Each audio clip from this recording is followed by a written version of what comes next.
Well, my great-granddad had got a 1,200-acre land grant from the U.S. government back in the 1840s. And so where I was raised was, well, they had a log cabin in back of where the original house, the house is now. And it burnt down, I can't remember when, but then they built another house. And then my granddad tore that house down and built the house that's still there now. Could you talk some about the kitchen? Yeah, the kitchen, as I remember it when I was a small kid, it had was an old type. Two-Cat Kitchen, it's time for us to pitch in and start another Two-Cat show. Down at the Two-Cat Kitchen, we're starting on a mission to put you in the culinary know.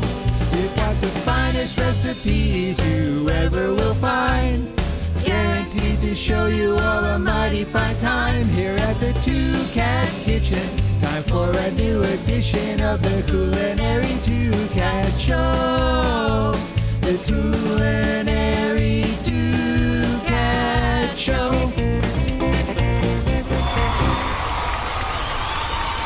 Welcome to the Two-Cat Kitchen, the show that mixes musical mayhem with culinary calamity. Sara Grady is here to help with the mixing. I brought my whisk. Okay.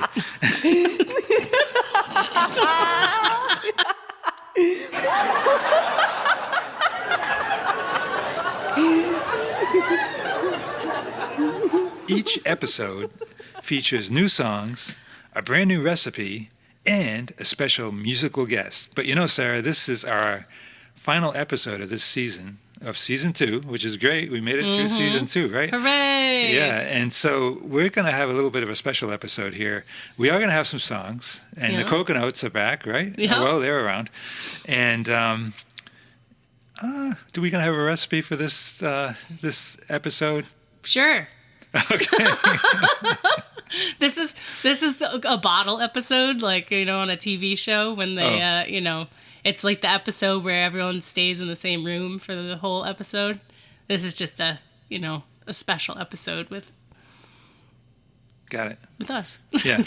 All right. So, but I do know that we're going to have a couple of segments. We have Two-Cat Corner with some original poems, yes, which is great.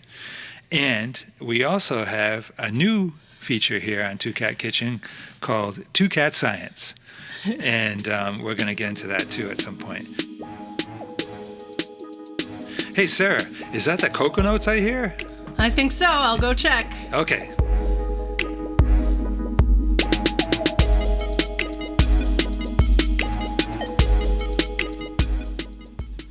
Hey, what did you find out? Oh, they're getting ready for a barbecue. Barbecue. Yeah, it smells really good in there. Wow, what do they got going? Ribs? They got ribs, burgers, dogs. Dogs? You guys want a burger? Okay, well, that's good to know. But, and you know, I think the Coconuts also have a song for us. Awesome.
the solace of you.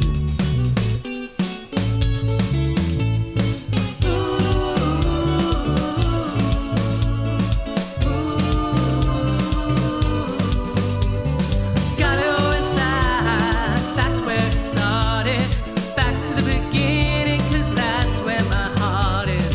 Gotta go inside, back where it started, back to the beginning, 'cause that's where my heart is. Gotta go inside, where it started, back to the beginning, 'cause that's where my heart is.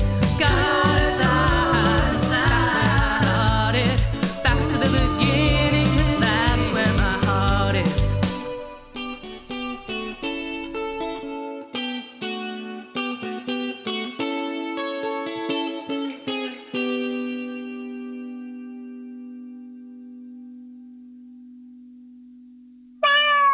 Next up, it's the Two Cat Corner with some original poems written by Sara Grady. Let's check them out.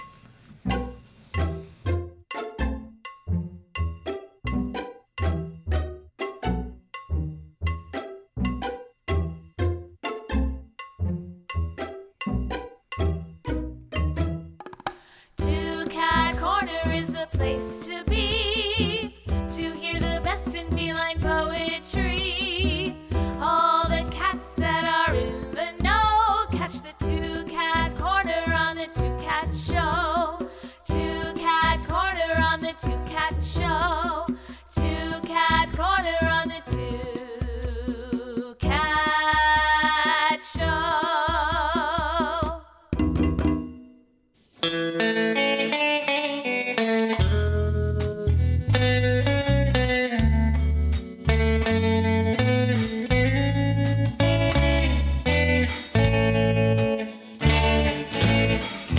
I rarely wake slowly, fluttering my eyes open at the nacreous gleam of the early morning, closing again to recover, and again, opening to refine the trace of bare branches. It is usually the buzz of the alarm, a child's shout, the sudden, impossible wait of a cat. How long will my slow meditation on the window's framed scene last? Blanket curled from rib to throat, like a sash awarded for being best at indulgence.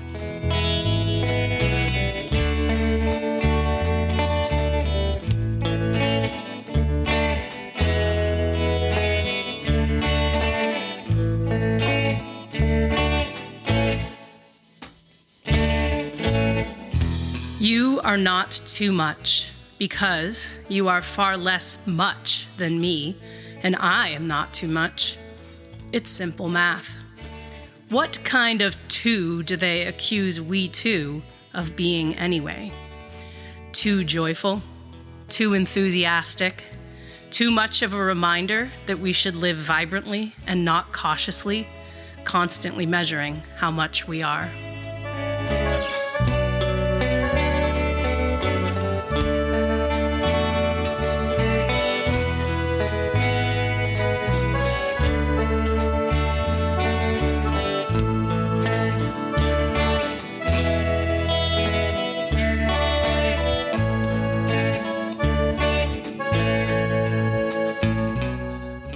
Mid-40s, birthday, mid-May.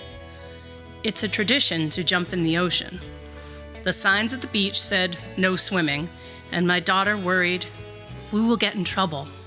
Yes, that's good. Fear trouble, but learn what trouble really is.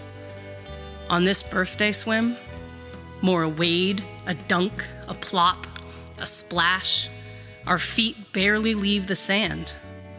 This is not what will drown you. What will drown you is listening to those who try to diminish passion for what life can hold. So, I sit on the front step, shaking sand from my shoes, with salt-tangled hair, inhaling the lilac air, and making my own kind of beautiful trouble.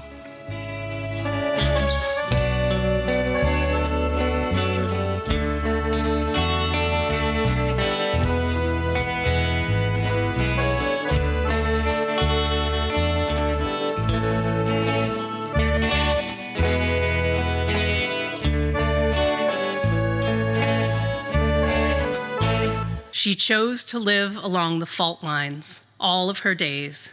Always someone else's fault. Your fault. Really nobody's fault at all. No fault. That's the phrase. The cracks in the ground were always there.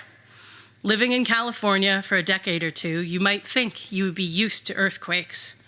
But nothing could prepare you for how it would shake things up, shake you like a paragon of an AC/DC song. Is it a temblor that makes you drop to your knees, to tremble, say please, to appease she who shook you and took you? Try this tectonic tonic to cure what ails. Grab onto the doorframe and dig in your nails. It might seem never-ending, the tremors, the shake, from deep in the core when you love an earthquake.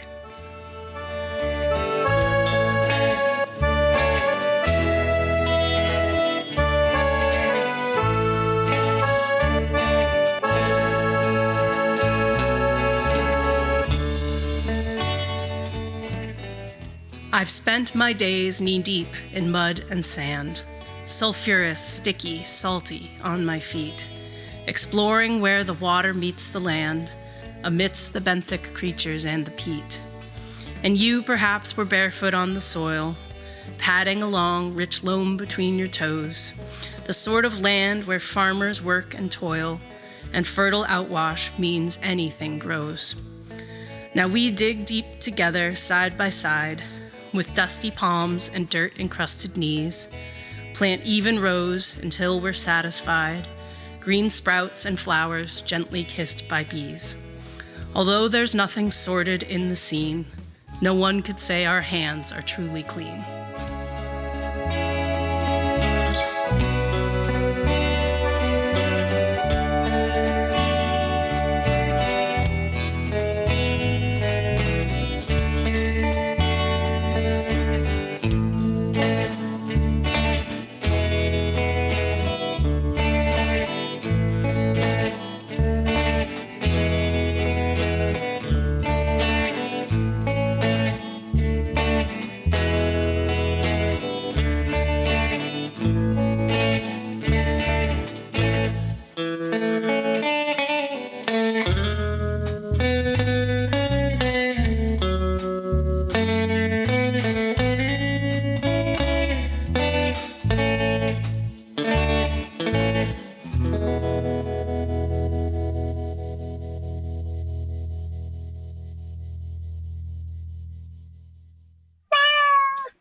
It's time for our recipe, and you know, we like to stay up with the latest technology as much as possible here at the Two Cat Kitchen. And this episode, we're introducing a new AI culinary assistant, and its name is Tomy. Tomy, thanks for joining us. I am a first-generation Anaro VG1 beta voice assistant released August 2023. I have been modified to present feline characteristics. I do not like the name Tomy. Okay, well, thank you for that, Tomy. Tonight we have a fantastic recipe. It's Langues de Chat. Tomy, can you help us with the translation? Langues de Chat, aka cat's tongue, is a batter cookie that gets its name from its appearance, which is similar to a cat's tongue, although it is not pink. I do not like Langues de Chat. Yes, well, as you mentioned, they're a batter cookie, which means they will cook very quickly and are thin and very crispy. They are similar to Milano cookies. Milan is a city in northern Italy, regional capital of Lombardy, the largest city in Italy by urban area and the second most populous city proper in Italy after Rome.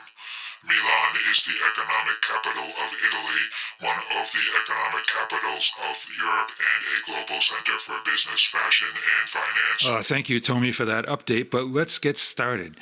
So, you want to get some kind of baking sheet and a piece of parchment paper. And on the paper, you're going to draw two sets of lengthwise parallel lines 2.5 inches apart. This is so we can pipe the cookie batter in lines of similar length before baking. When done, turn your sheet of parchment paper over so the marker won't rub off on the cookies. I would not need to draw any lines, I can pipe the batter precisely without lines. Of course, but the rest of us need the lines. Now, let's make the batter. Start with 5 tablespoons of room temperature butter in a mix. Salted or unsalted butter. 5 tablespoons of unsalted butter. And you're going to want to use a Mixmaster or KitchenAid or some kind of mixer for this. Next, measure 1 cup of confectioner's or powdered sugar and sift it right on top of the butter.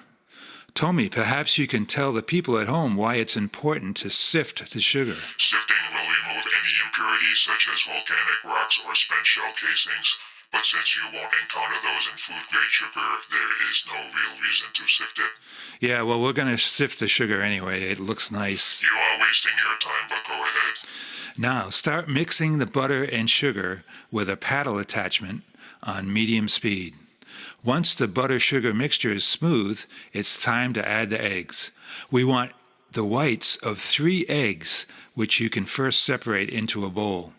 Tomy, do you know why we use only egg whites? Yes, of course, the egg whites are rich in protein, which when mixed rapidly will add structure and lightness to the cookie and will also give it a crunchy texture. Just like a cat's tongue, eh? A cat's tongue is not crunchy. The tongue is a relatively soft, muscular organ in the mouth of a tetrapod that manipulates food for chewing and swallowing as part of the digestive process and is the primary organ of... All right, I was just kidding, Tomy. Anyway, you want to loosen the egg whites slightly with a fork and then add half of the whites to the butter-sugar mixture.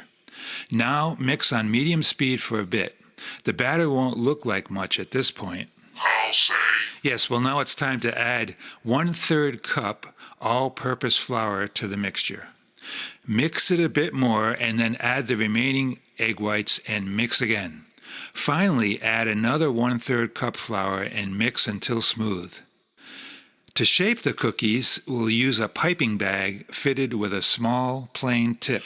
I recommend the Tico 3-piece pastry set with 12-inch plastic-coated reusable pastry bag and 2 stainless steel piping tips, manufacturer number 1465. Fill the bag and pipe the batter onto the baking sheet using the parallel lines as a guide for length. Be sure to leave room between the cookies for expansion during cooking. Bake at 350 degrees Fahrenheit for about 10 minutes. That would be 180 degrees Celsius or 160 fan. Okay, and the cookies will be slightly brown around the edges when done. Be sure to transfer the cookies to a cooling rack as soon as you take them out of the oven. Once cooled, they're ready to eat. I do not like Langues de Chat. Thank you, Tomy, and that wraps up another recipe right here on the Two Cat Kitchen. Catch you next time. I'm going down to that mission, gonna see what I can find. I'm going down to that mission, gonna have me a very good time. You got those Spanish señoritas with their high heels on, walking down the tightrope as they sing you a song. Going down to that mission, see what I can find. I'm going down to San Pedro, where the mountains meet the sea. Yeah, I'm going down to San Pedro, where that mission it waits for me. You'll see the ballyhoo all-stars and their special guests. They're fighting melody with melody, they give it their best. Going down to that mission, see what I can find. Oh, come on, baby, I'll take you for a ride. We'll leave those hustlers and those ham bones and those shoe shine boys behind. I'm going down to that mission, gonna see my pony run. Yeah, I'm going down to that mission, gonna have me a barrel of fun. You got those fluffy little fifi doodle dancing dogs, all dressed up in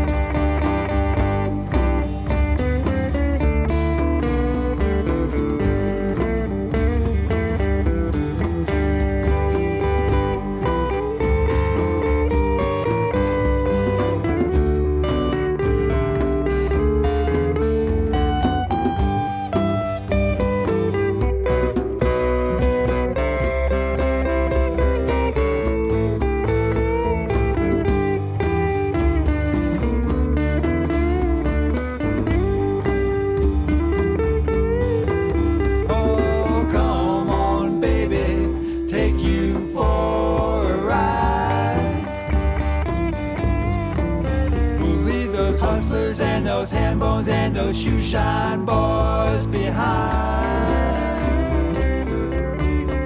I'm going down to that mission, gonna let my spirits rise.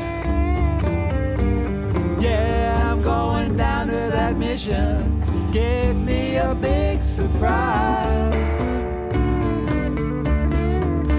Satisfaction guaranteed, no money down. Bring your mama and your papa for the best deals in town. Going down to that mission, see what I can find. Yeah, I'm going down to that mission, have me a very good time. I'm going down to that mission.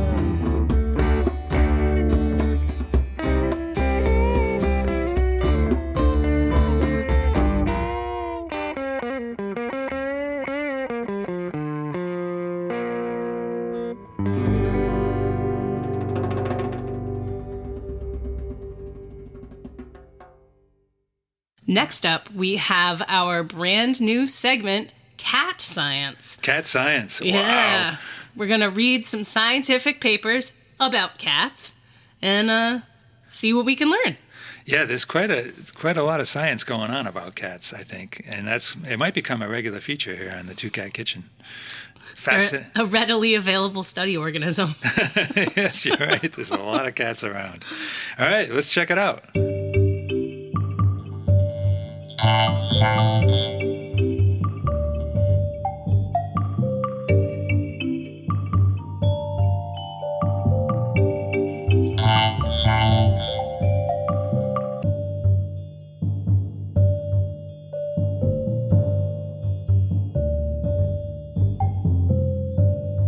Welcome to Two Cat Science here in the Two Cat Kitchen. I'm here with Sara Grady, and we're going to talk about a couple of studies that involve cats. How appropriate. Sara, you have a study, a paper that was published about a study that was done a few years ago, I think? Or, Yep, it came out in 2024. Okay, maybe a year ago. What is it? It's something about cats and awareness of their body size. Yes, which is fascinating. What's going on? The title is Cats Are Almost Liquid. Cats selectively rely on body size awareness when negotiating short openings. And this is by an author, a Hungarian author. And I will probably mess up his name, but I think it's Peter Pongrach, potentially. So, yeah. Okay. Yeah. So we're talking about how cats go through narrow openings. Narrow and short openings. Oh. And actually, So the purpose was to determine if cats have any sort of body awareness. Oh, okay. Usually, self-awareness tests involve things like mirrors and things like that. Yeah. But in this case, the point was to discover how aware cats were of how big they are, both in terms of width and height.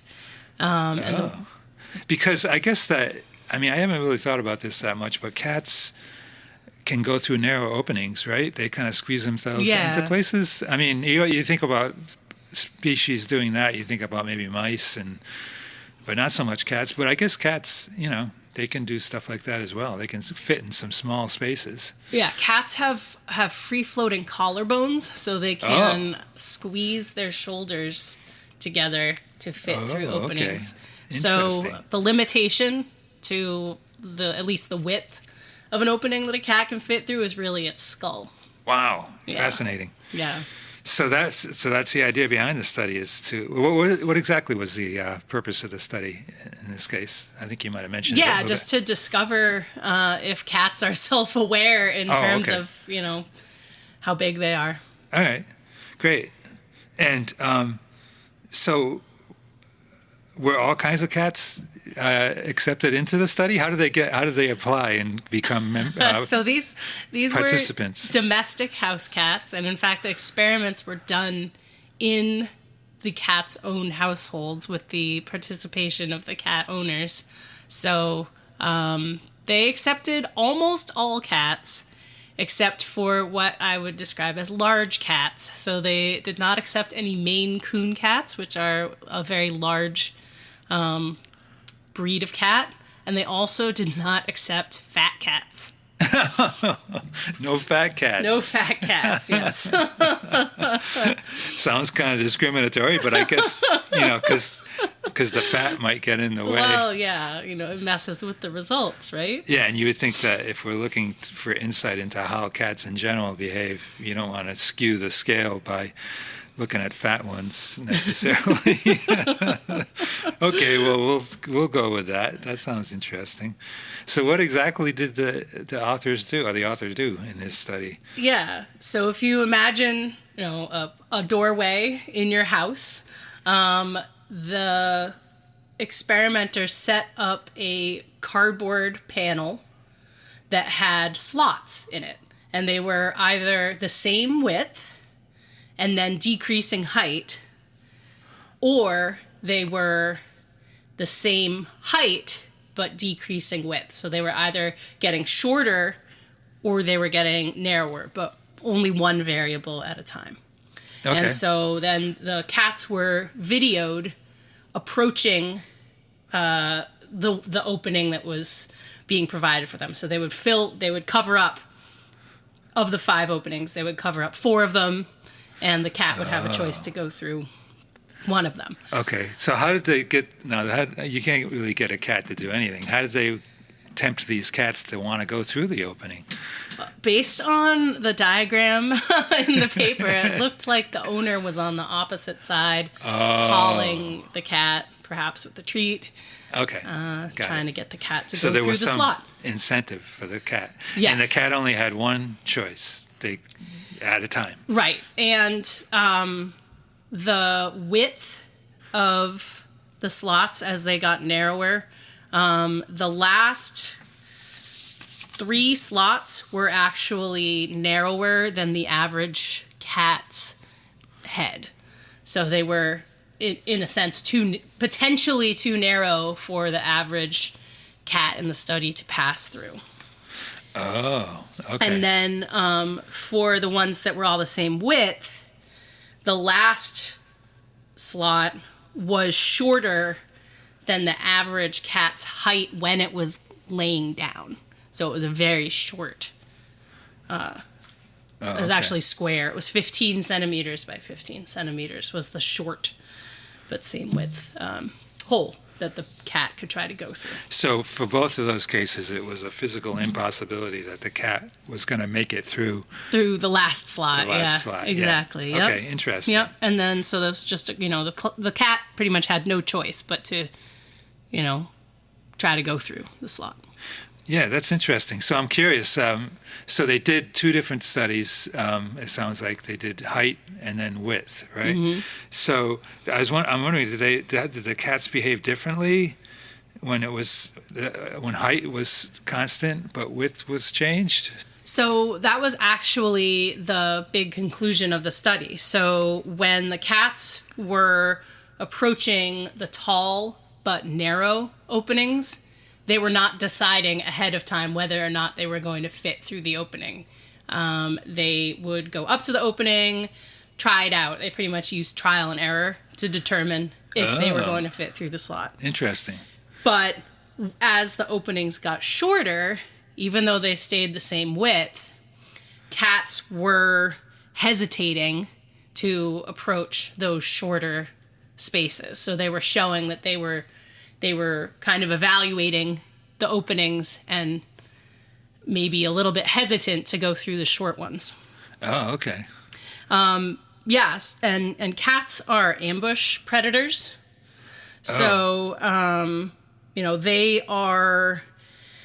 they're specialized for things like climbing and jumping, but they're not really a going through short holes kind of creature. Yeah. Wow. Yeah, and that's interesting. So, and then as far as when they decrease the height of the slots, that's when the cats really kind of made a decision. Yep. Yeah, they did not want to go through the shorter holes. They hesitated. Oh, that's really interesting. So I'm curious, do you know how many cats were in the study? There were 30 cats. 30 cats? Yeah. Whoa. Mm-hmm. And it sounds like the study was done at different locations, because you said... People's houses, people's yeah. houses. Yeah. So the cats weren't all together. No, no. So they weren't like Yeah. herding cats. No, they were not. Yeah. Did all the cats use the openings in the... Well, sometimes when the cats approached the slots and decided that they didn't want to go through them, they would jump over. Jump over? And apparently there was one cat that just jumped over every time, regardless. So I'm not... I don't really know much about cat research of this type, but I would think that you might want to make it so the cats can't jump over. Just make it taller or something, yeah. But I don't know, maybe I'm wrong. Cats can jump pretty high, that's the thing. Yeah, well, I mean, because you want to try to force them through, but then I guess that's a result too. There's a way over the top. Yeah, and there's actually a table which was their alternative behaviors, things like stops before panel, sits before panel, stops during passing through, sits during passing through, which I like. I can imagine the cat just, I've done enough. Yeah. Turns back, sniffs it, attempts to jump over or jumps over. So. Oh, okay. So Yeah. there were alternative behaviors rather. They're not going to just go through. Yeah. Yeah. All right, and so that what was the big? I think you might have mentioned it already, but the big take-home message is that again. So cats do use their body awareness when they are approaching a short opening. Oh.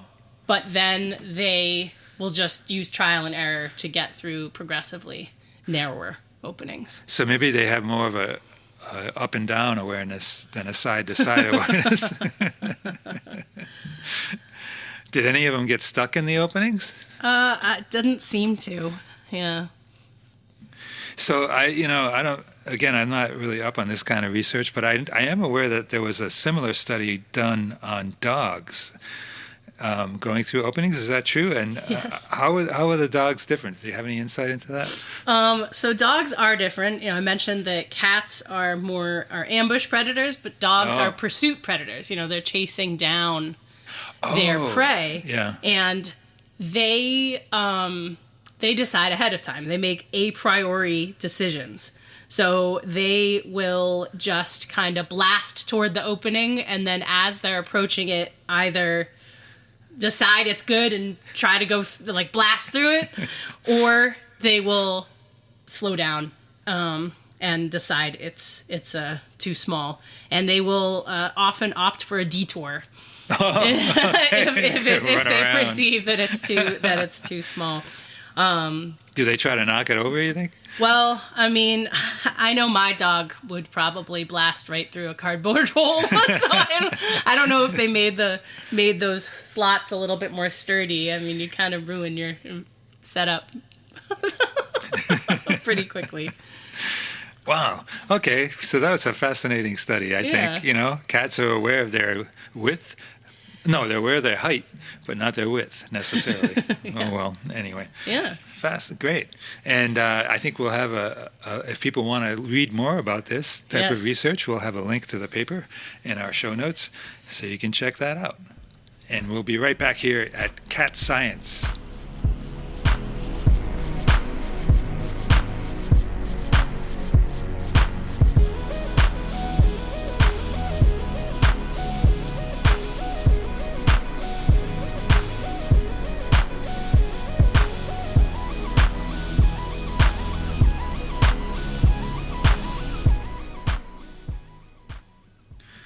All right, so Rick, it sounds like you have another cat science paper for us today. Yeah, I got a really interesting one here, and the title of it is Domestic Cats Prefer Freely Available Food Over Food That Requires Effort.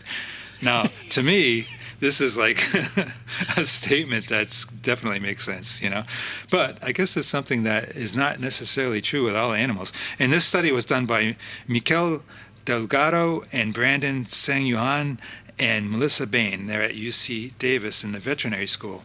And the big concept here is something called contrafreeloading.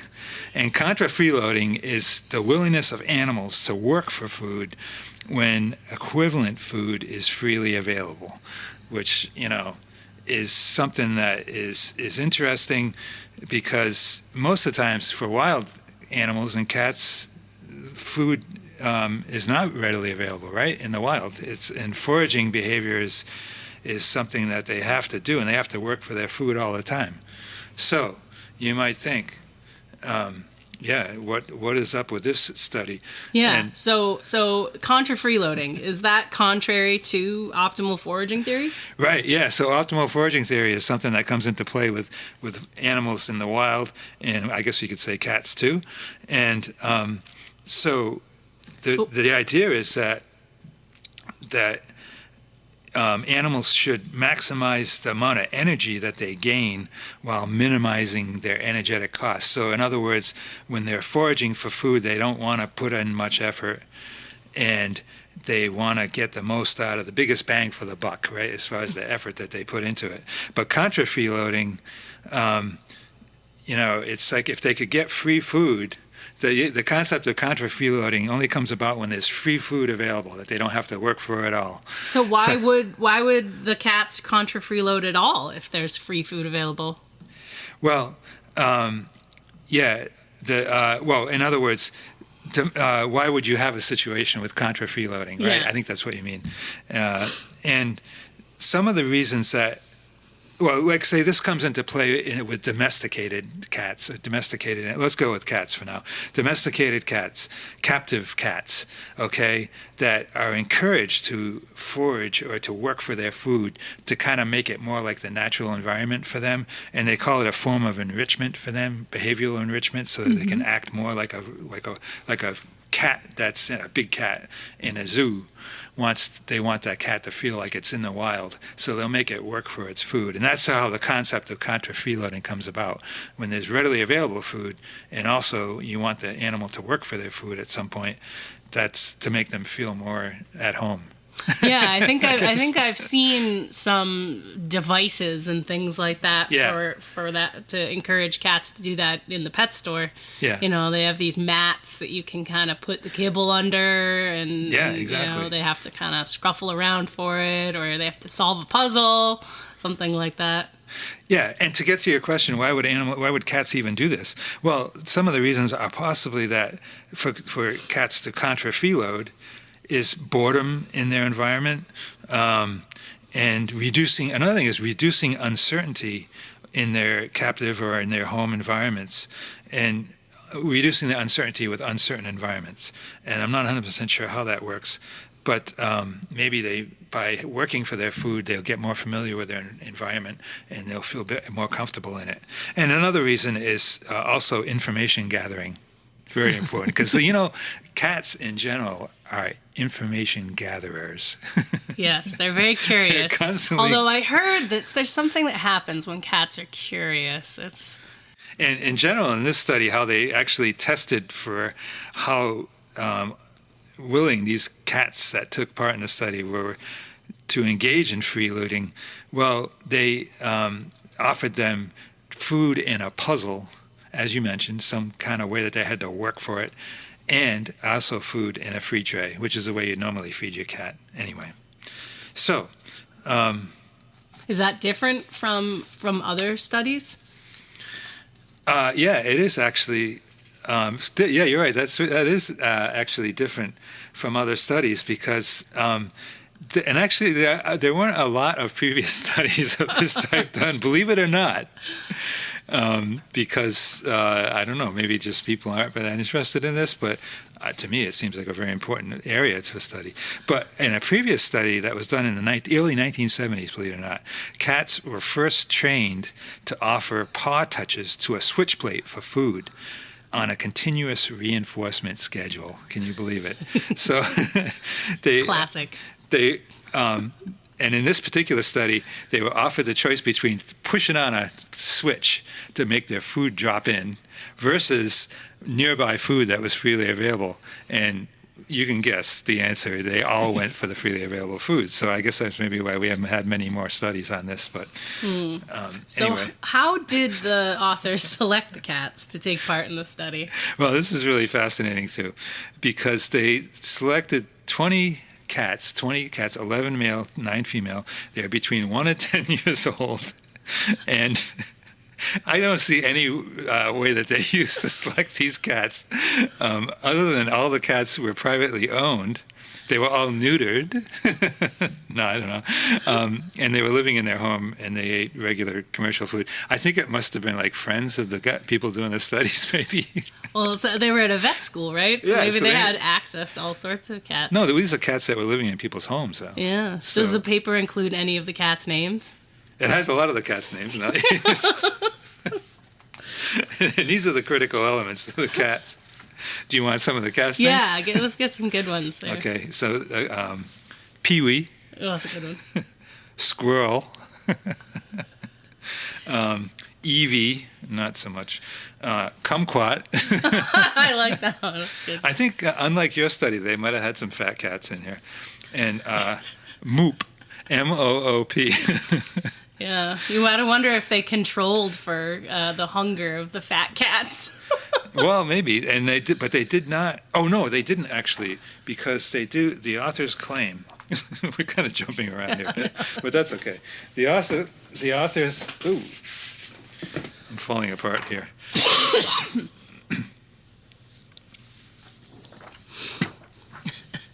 The authors claim that they did not control for food intake or hunger because they did not want to increase the stress levels of the cats. Sure. Which I think is great, They're thinking about the cats.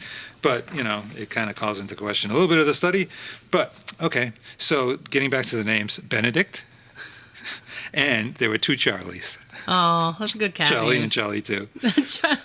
Gigi,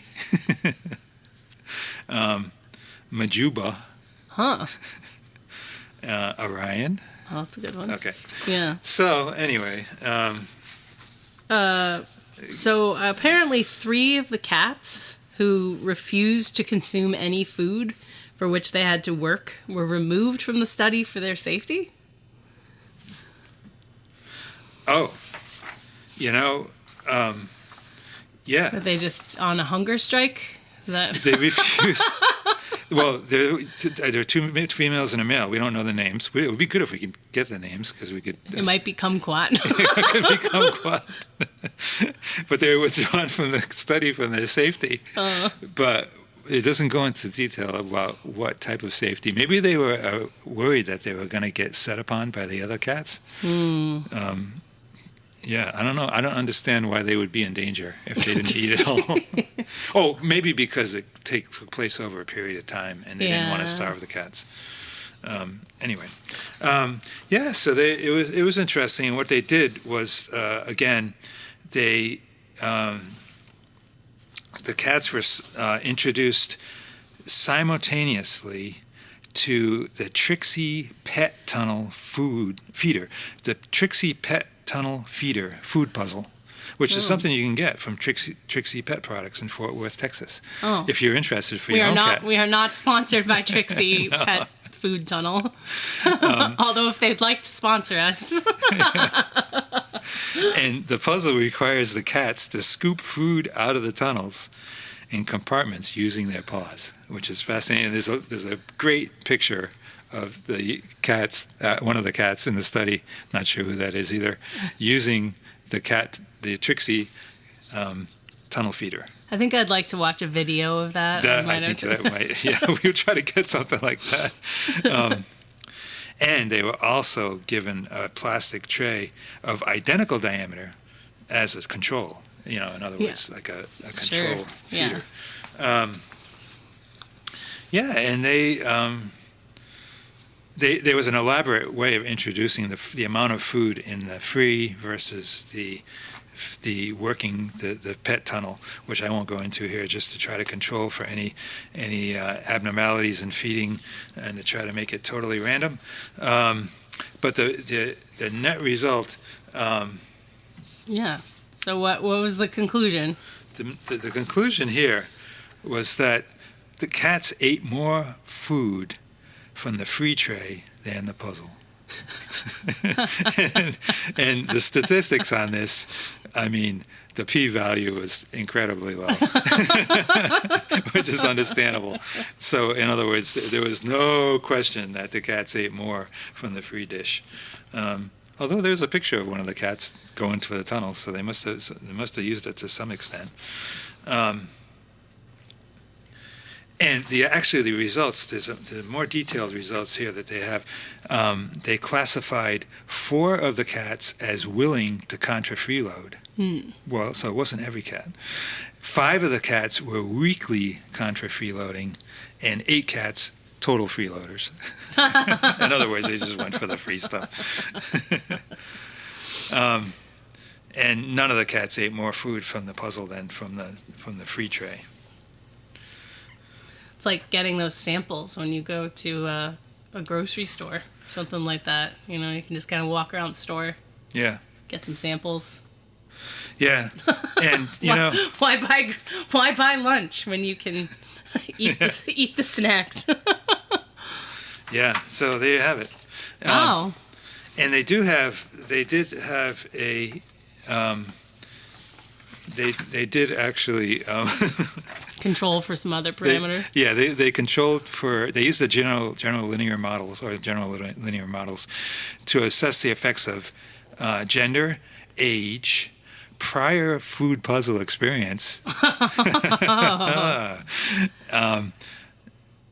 and they applied those models to the measures of contra-freeloading and the amount of time spent contra-freeloading. And this study kind of gave rise to the ultimate unanswered question.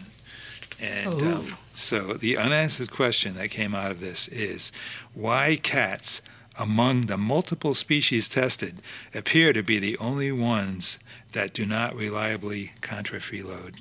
So I guess there's been a number of other studies on other species that have shown that contra-freeloading is something that they'll actively do, but not cats. But, so that's the unanswered question. Do you have any insights into that? Well, cats also seem to believe that even if they've just been fed, it's time for them to be fed again, I've discovered. So, okay. They'll take anything. That could be something. It also is the end of the world if they don't have their food right now. So yeah. Well, that could be a survival strategy. I'm sure there was plenty of meowing. No, they didn't make any. I didn't see any mention of meowing. But if people want to look into this study again more, we'll leave a link to the paper in the show notes, and you can take a look. It's fascinating. Thank you. And that about wraps things up here for this episode of Cat Science. Thanks for joining us. Thank you, Sarah, for presenting this wonderful study. All right. Thanks.